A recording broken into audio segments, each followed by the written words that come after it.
بسم اللہ الرحمن الرحیم۔ السلام علیکم۔ آج ہم ڈسکس کر لیتے ہیں کہ اگر بیوی اپنے شوہر سے ناراض ہو کر اپنے میکے چلی جاتی ہے تو کس طرح سے شوہر اس کے خرچے نان و نفقے سے بچ سکتا ہے، جبکہ وہ شوہر جو ہے وہ آباد کرنے کے لیے تیار بھی ہو۔ تو اس طرح سے ہے کہ شوہر کے پاس ایک رائٹ ہے کہ وہ سوٹ فار کنجوگل رائٹس کا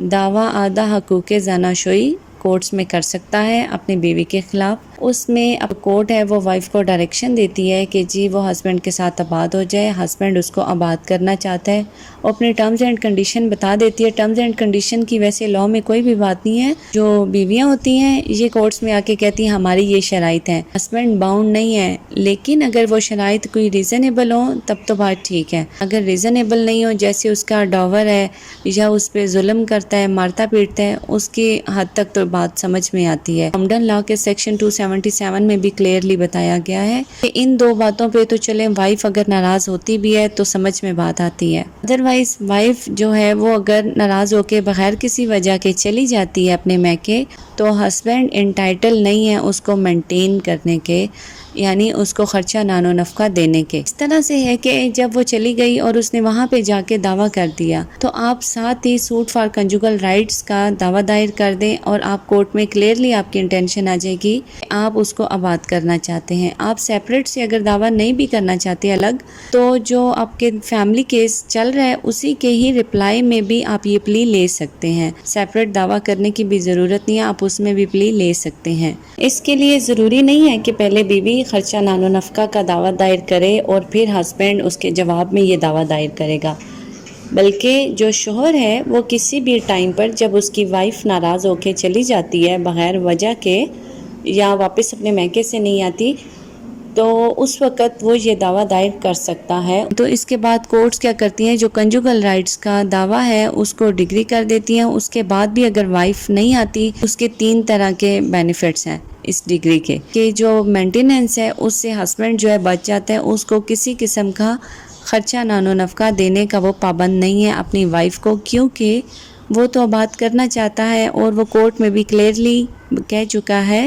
کہ وہ اپنی وائف کو آباد کرنا چاہتا ہے۔ دوسرا اس میں پلس پوائنٹ یہ اس کے پاس ہوگا کہ اس کے پاس ایک ویلڈ گراؤنڈ آ جائے گی سیکنڈ میرج کے لیے۔ روٹین میں ہم دیکھتے ہیں کہ سیکنڈ میرج اگر کرنی ہو، لاء میں یہ بتایا گیا ہے، اس پہ میں آلریڈی بھی ایک لیکچر اپلوڈ کر چکی ہوں کہ یونین کونسل میں اپلیکیشن دینی ہوتی ہے، پھر چیئرمین جو ہے وہ پرمیشن الاؤ کرتے ہیں، چیئرمین یونین کونسل جو ہے اس نے اپلیکیشن کو سیٹ کرنا ہوتا ہے۔ تو اگر جب ہسبینڈ کے پاس ڈگری شیٹ ہوگی سوٹ فار کنجوگل رائٹس کی